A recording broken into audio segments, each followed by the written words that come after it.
শুভ সকাল বন্ধুরা, কেমন আছেন সবাই? আশা করি যে যেখানে আছেন সবাই খুব ভালো আছেন এবং সুস্থ আছেন। লাইফস্টাইল উইথ সুতপার আরও একটি নতুন দিনে আপনাদের সবাইকে স্বাগত জানাই। আরও একটা নতুন দিনের গল্প নিয়ে হাজির হয়ে গেছি। আর গল্পের শুরুতেই দেখতে পাচ্ছেন একটা বেড আর আধখোলা মশারি। ভাবছেন এটা কেন দেখাচ্ছি? কাল রাত্রে আমি এখানেই ঘুমিয়েছি। এখন আপনাদের মনে এই ঘটনা নিয়ে প্রশ্ন জাগছে যে হঠাৎ আমি ঘরে না ঘুমিয়ে এখানে কেন ঘুমালাম। না, আমাদের বাড়িতে কোনো গেস্টও আসেনি, আমি কাল একাই এখানে ঘুমিয়েছি। আসলে ব্যাপারটা হলো, কালকে হাজব্যান্ড যখন অফিস থেকে বাড়ি এলো, ওর প্রচণ্ড গা গরম, জ্বর এসে গেছে, গা হাতেও প্রচণ্ড ব্যথা যন্ত্রণা হচ্ছে, গলা ব্যথা হয়ে গেছে। এই রকম অবস্থাতেই ও বাড়ি এলো। আর এখন তো চারিদিকে ভাইরাল ফিভারও হচ্ছে। আমার মনে হয় ওর ভাইরাল ফিভারই হয়েছে। তারপর রাত্রে খাবার খেয়ে ও প্যারাসিটামলও খেলো, আর কিছু ওষুধও ছিল ওর, সেগুলোও খেয়ে নিল। আর জানেনই তো এখন ভাইরাল ফিভার চারিদিকে সবার হচ্ছে, ঘরে ঘরে। আর সবাই তো জানি সর্দি কাশি কীরকম ছোঁয়াচ্ছে, তার মধ্যে ভাইরাল ফিভার হয়ে আমিও যদি পড়ে যাই তাহলে সংসারটাই অচল হয়ে যাবে। তাই এই ব্যবস্থা। আর তাছাড়া ওর যেহেতু সর্দি হয়েছে, মানে ঠান্ডা কফ হয়ে গেছে, সেই জন্য ফ্যানও চালাতে পারা যাবে না, চালানোটা মানে ঠিকও হবে না। আর এদিকে আমারও গরম লাগছে। বৃষ্টি হলেও একটা ঠান্ডা ভাব আছে ঠিকই, কিন্তু গুমোট গরমও লাগছে কখনো কখনো। আর এই সোফা কাম বেডটাই ঘুমাতে আমারও কোনো অসুবিধা হয় না। বাড়িতে যখন অনেক গেস্ট আসে তখন এটাতে আমি শুই, আমার জায়গা হয় এইখানে। যাই হোক, অনেকক্ষণ বকবক করছি। এখন ওরা তো দুজনেই ঘুমোচ্ছে, ছেলেও ঘুমোচ্ছে, আর হাজব্যান্ডকেও ডাকিনি, রেস্ট নিলে শরীরটা ঠিকও হয়ে যাবে। আর ওরা ঘুম থেকে উঠতে উঠতে এদিকে আমি সকালের হাতের কাজগুলোও সেরে নিই। তারপর ওরা ঘুম থেকে উঠলে একটু চা বা ব্রেকফাস্ট বানাবো। রনি এখনও ঘুমাচ্ছে, আর আজকে গ্রিন টিটাই বানালাম। এই গ্রিন টিটাতে না একটা লেমন ফ্লেভার আছে, ও ভীষণ পছন্দ করে। এখন শরীর কেমন?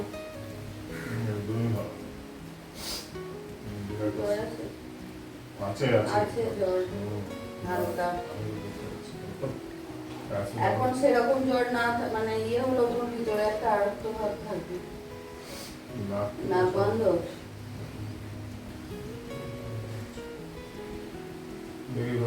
একটু পরে বৃষ্টিটা থামলে ডাক্তার দিতে যাবে।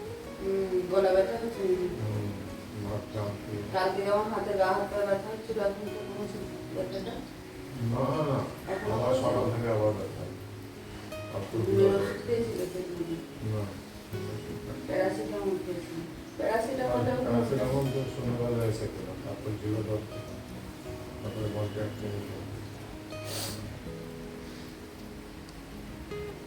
দেখো ডাক্তার দেখাও কি বলে।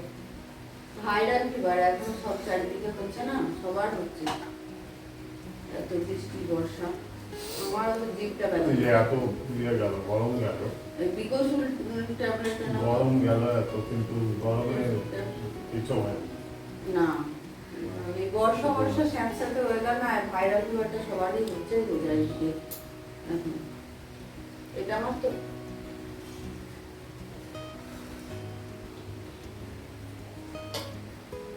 ঠিক হয়েছে, চা ঠিক হয়েছে, চাটা দেখো ভালো লাগবে।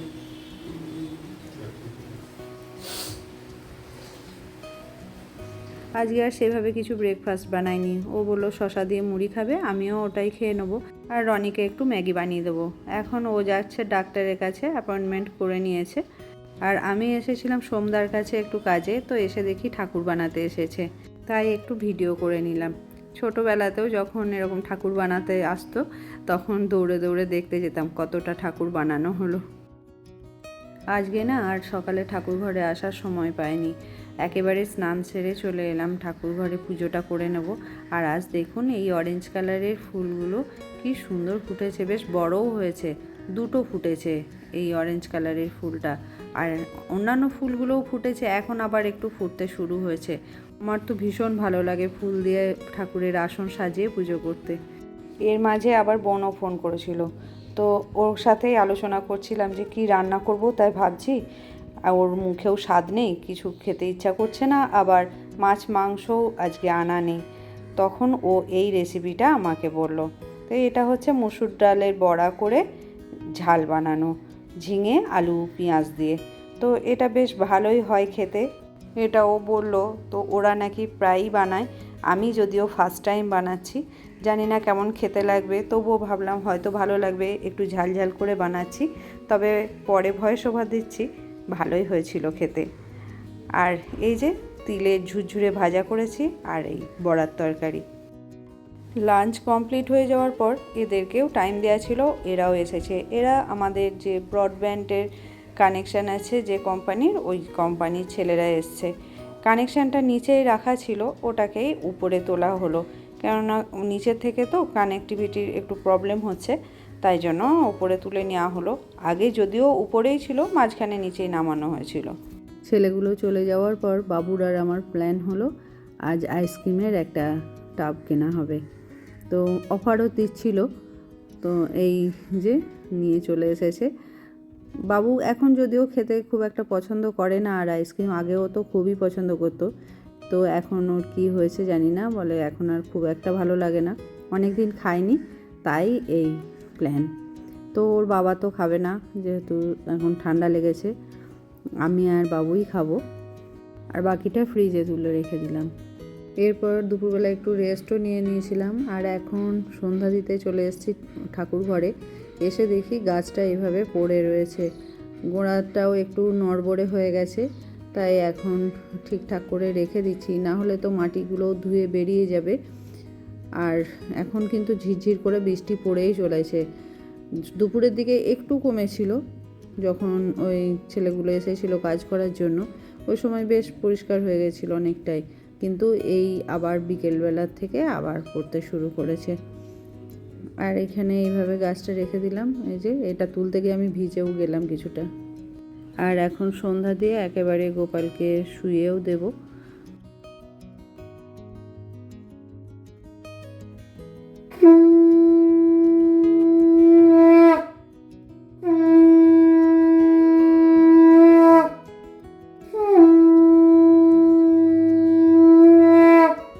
আর আজকে একটু ধুনো জ্বালবো, তাই একটু কর্পূর দিয়ে দিলাম। কর্পূর দিলে কি হয়, ধুনো যে ছোবড়াটা সেটা খুব তাড়াতাড়ি ভালোভাবে ধরে যায়। আর এই বর্ষাকালে স্যাঁতস্যাঁতে ওয়েদারে না একটু ধুনো দিলে খুব ভালো হয়। রোজ না পারলেও দু একদিন ছাড়া ছাড়াই আমি চেষ্টা করি ধুনোটা দিতে ঘরের মধ্যে। একটা বেশ পজিটিভ ফিলিংসও হয়, নিজের মনটাও বেশ ভালো হয়ে যায়। সন্ধ্যা দেওয়ার পর আবার চলে এলাম কিচেনে। এক প্রস্থ চা খাওয়া হয়ে গেছে, বাইরে বৃষ্টি পড়ছে, আর সবার মন এখন পকোড়া পকোড়া করছে। আর আগে থেকে যেহেতু সেভাবে প্ল্যান ছিল না, সেজন্য হাতের কাছে যে উপকরণগুলো ছিল সেগুলো দিয়েই আমি দুটো স্ন্যাক্সের রেসিপি আজকে আপনাদের সাথে শেয়ার করব। এখন আলুগুলো গ্রেডারে গ্রেড করে নিয়ে ধুয়ে ভালো করে চিপে জল বার করে নিয়ে এর মধ্যে দিয়ে দিলাম কুচনো পেঁয়াজ, কাঁচা লঙ্কা, জিঞ্জার গার্লিক পেস্ট, নুন, হলুদ, বেসন আর কিছুটা সুজি, আর দিলাম অল্প একটু কালো জিরে, এটা অপশনাল, নাও দিতে পারেন আপনারা। আর এখন সব কিছু ভালো করে মিক্সড করে রেখে দেবো রেস্টে কিছুক্ষণের জন্য। আর চলুন ততক্ষণ অন্য আরও একটা রেসিপি আপনাদের সাথে শেয়ার করি। আর তার জন্য 5 ফোড়ন আর শুকনো লঙ্কা ড্রাই রোস্ট করে গুঁড়ো করে নেব। তারপর কড়াইয়ে অল্প সর্ষের তেল দিয়ে তার মধ্যে আদা রসুন পেস্ট দিয়ে দিলাম। আপনারা নিরামিষ করে বানাতে চাইলে কাঁচা লঙ্কা আর আদা বাটাও দিতে পারেন। মশলাটা একটু ফুটতে শুরু করলে ভাজা মশলাটা তেলের উপর দিয়ে দেব। একটু ভাজা হলেই সিদ্ধ করে রাখা আলু আর মটরটা দিয়ে দেব। আমার কাছে মটর ভেজানো ছিল তাই দিয়েছি, যদি না থাকে না দিলেও কোনো অসুবিধা নেই। আলুটা একটু নাড়াচাড়া করে তার মধ্যে দিয়ে দিলাম হলুদ গুঁড়ো আর লবণ। এখন ভালো করে মিক্সড করে নেব সব কিছু। আর অন্য একটা কড়াইয়ে অল্প করে বাদামও ভাজতে দিলাম। বাদাম ভেজে তুলে নেব, তারপর কিছুটা ঠান্ডা হলে তারপরেই বাদামগুলো মেশাবো, তা না হলে বাদামগুলো নরম হয়ে যাবে। ওদিকে পুরটা ঠান্ডা হতে থাকুক, ততক্ষণ এইদিকে আলুর পকোড়াটা ভেজে নিই। আর এইভাবে টাইম ম্যানেজ করে যদি কাজগুলো করা যায়, তাহলে দেখবেন রান্নাগুলোও অনেক তাড়াতাড়ি কমপ্লিট হয়ে যাবে। এখন গরম গরম আলুর পকোড়াগুলো টমেটো সসের সাথে একটু সাজিয়ে গুছিয়ে পরিবেশন করে দিই। আর এইভাবে একটা করে টুথপিকও লাগিয়ে দিলাম। আর সুজি দেওয়ার জন্য খুব ক্রিস্পিও হয়েছে পকোড়াগুলো। আর হঠাৎ যদি বাড়িতে কোনো অতিথিও এসে যায় সন্ধ্যাবেলায়, তো এই ধরনের হাতের কাছে থাকা উপকরণ দিয়েই স্ন্যাক্স বানিয়ে তাদেরকে পরিবেশন করতে পারবেন। ওরা এগুলো খেতে থাকুক, ততক্ষণ ময়দাটা মেখে নিই। ময়দাটায় একটু নুন আর রিফাইন্ড অয়েল দিয়ে ভালো করে ময়ান দিয়ে নিতে হবে।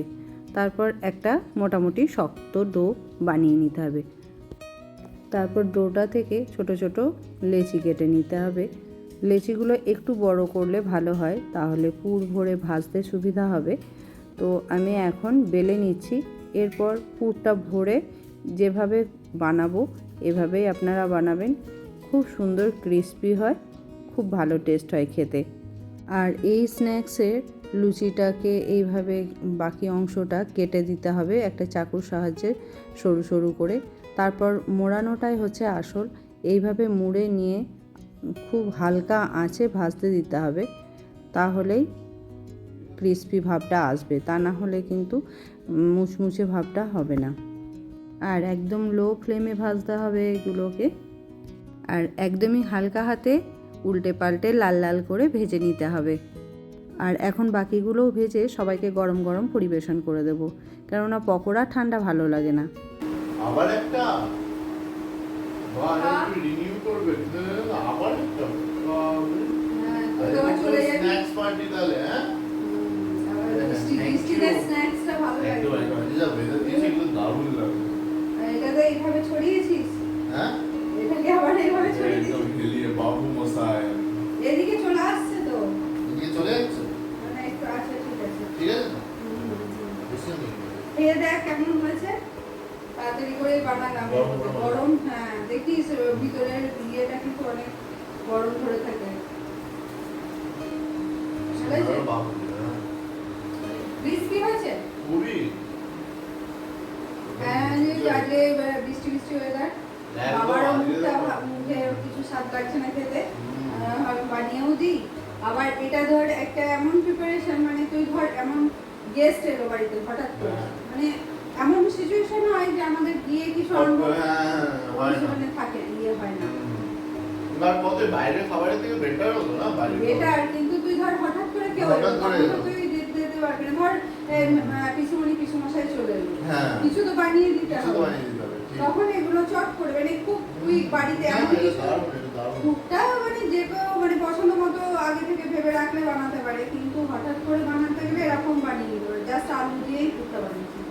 শুধু আলু, একটু মটর, আগে ঘুগনি করবো বলে ভিজিয়েছিলাম, কয়েকটা মটর দিয়ে দিয়েছে, একটু বাদাম, কিছুই দিইনি সেরকম, কিন্তু ভালো হয়েছে খেতে। আর এমনি বলার জন্য বলছিস নাকি সত্যি ভালো হয়েছে? আর কি বলছি না আমি, ঠিক আছে তো? ভালো লাগলেই ভালো। এদিকে আমার তো হ্যাঁ হ্যাঁ তোর আচ্ছা বানিয়েছি আমি, অনেকগুলোই বানিয়েছি, খুব বেশি বানাইনি আমি, বেশি আবার তো রাতে ডিনারও করতে হবে। ঠিক আছে, খেয়ে নে।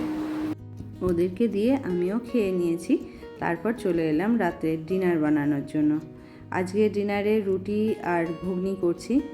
তো বন্ধুরা, আজ এই পর্যন্তই। আজকের ভিডিও আপনাদের কেমন লাগলো অবশ্যই কমেন্ট করে জানাবেন। যদি ভালো লাগে একটা লাইক দেবেন। নতুন বন্ধু হলে সাবস্ক্রাইব করার অনুরোধ রইল। আবার ফিরবো একটা নতুন দিনের গল্প নিয়ে। ততক্ষণ সবাই ভালো থাকবেন, সুস্থ থাকবেন, সাবধানে থাকবেন।